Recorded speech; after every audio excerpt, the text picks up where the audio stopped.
Thank you so much for the invitation to be here. Very apologetic, I'm not able to be with you personally and quite regretting it. But I do appreciate that the online option has been, we've been able to figure it out, and really happy that I can share some thoughts on the entire process, on the research, on the call, and how I think this entire process is so exciting for us, not just because it has the potential for learning, but also to really start bringing some of this into practice in the doing, which is what I get really excited about. So I think really grateful and privileged to be part of this entire process. I'm with an organization called YUVA. And before I get into the actual specifics of the research process and the call, I think I'll take like maybe a couple of minutes to give you a context of both India as well as my organization, because I think that'll help to sort of underpin the comments that I make later on. So just very quickly, the Indian context is one of increasing urbanization. We're becoming, increasingly urban, and that urbanization is accompanied by increasing inequality as well. 50% of our population is going to be below 25 years in the next, 10 years or so, which is huge, the demographic. And it's in the background of shifting social, economic, and political contracts, both with the state, but also with newer nodes of power like the private sector.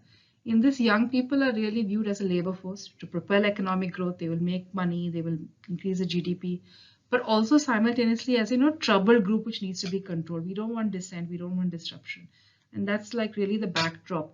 And it's these young people who are marginalized by caste, class, gender, religion, and this is really challenging. It's a very challenging environment for them to live in, whereas it's mostly the discourse is about, wow, our country is going to grow economically. They have issues with education, jobs, health, relationships. I mean, very common, similar to other country contexts as well. Uh, the organization I'm with, YUVA, it actually means young people. It means youth in Hindi. We have about 4 decades of work, very rights-based, looking at urban poverty and governance and the environment. Most of our work is at the community level, but we also do believe in research and evidence-based policy advocacy. So we try to build our capacities there. And one of YUVA's important, bedrock of our work is that we believe people are best suited to address their own problems. And the best we can do as a small organization is to be a conduit, to be a catalyst, to be a support. But really, it's people's agency and their collective agency that can take forward any change and transformation. Moving ahead,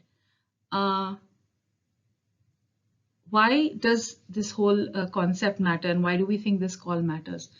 The context that we are in makes it so relevant.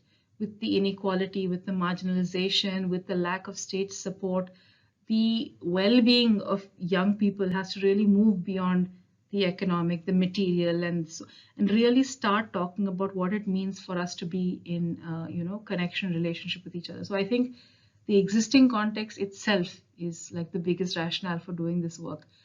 Really appreciate the Global South focus in, I mean, of course, the people who put it together really, have that very strong, astute understanding, but also in the way in which the call has been laid out and how the research is proposed, and supporting researchers from, from the Global South. I think that's very crucial. And not just researchers, looking at collaborations, looking at activists. I think there's that vision on the future that this is not just going to generate theory and evidence, but also really start impacting action. I mean, really appreciate that. I think some of the language is different, perhaps not new, but definitely different from the sort of language we've been hearing in India, maybe in other countries in the Global South.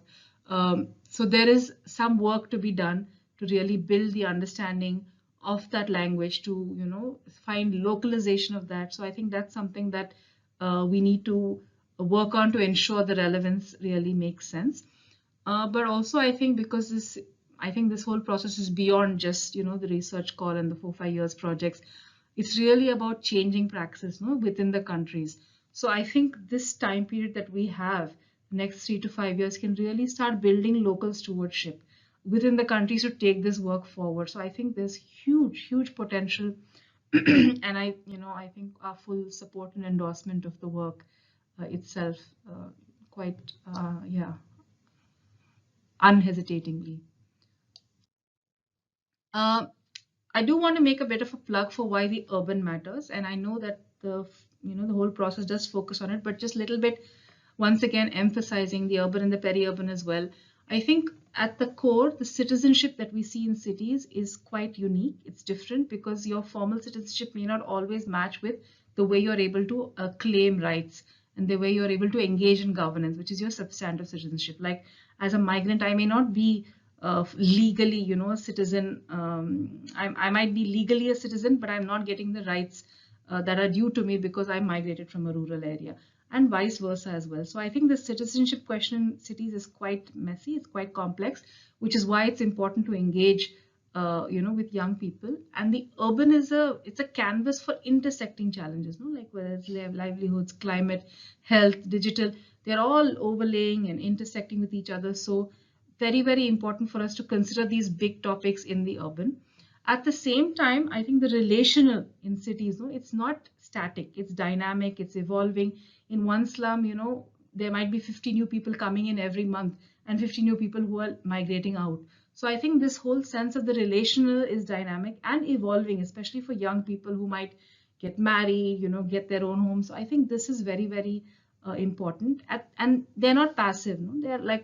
They are engaging, they're constructing their own understanding, they're claiming their rights and finding different methods to do that. So I think the fact that young people in urban areas are not passive, then our partnerships with them as researchers or as practitioners, if we do this in an ethical way, it can really add a huge benefit and an advantage to how they claim their citizenship, how they make meaning, and how they find their sources of joy and stability in a city. So I think that's why the urban is so important to engage with. And again, huge endorsement for the fact that we do have that focus.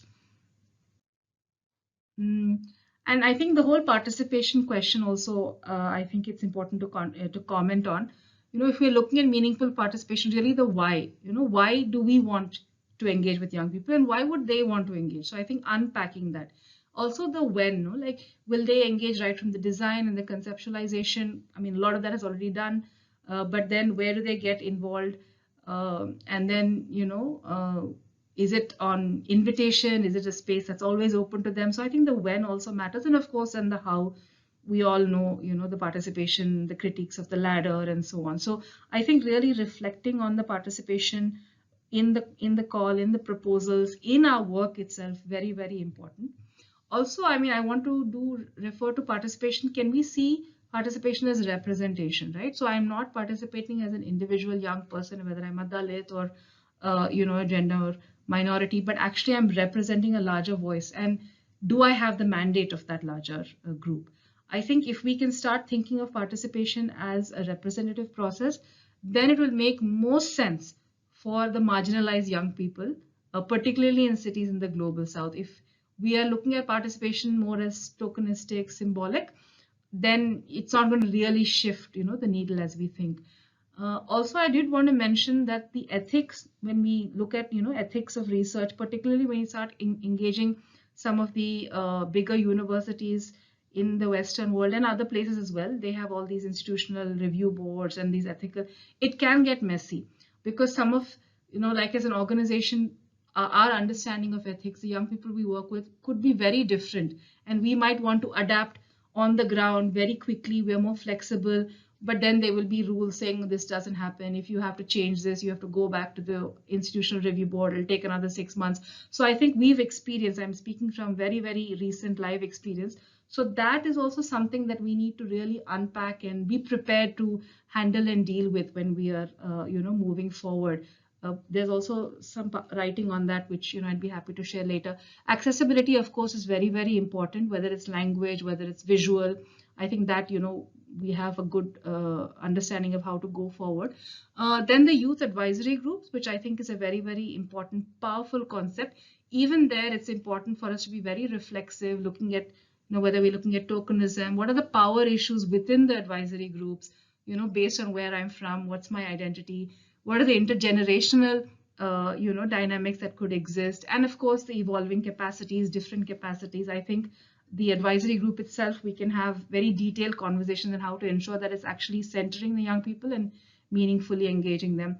Another, endorsement for the diverse collaborations. I think the more diversity we can bring into the entire process and to each project, it will really ensure that there are checks and balances, internal controls available. So we have academics and practitioners and young people's groups and maybe other collectives. So I think looking at diversity also would be important to ensure that the meaningful engagement of young people happens. I'll quickly finish. And I think finally, how can the whole process of this work itself be really, a relational process? No, can we nurture, can we generate and nurture? It's not just generating. Like, can we share capacities across the entire group and the cohort?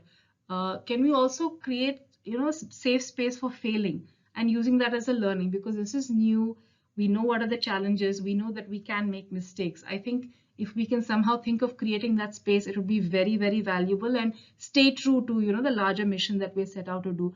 At the same time, can we also celebrate each other? There's already so much work that has gone into just conceptualizing this. I think it's very important that we keep celebrating each other and, the successes.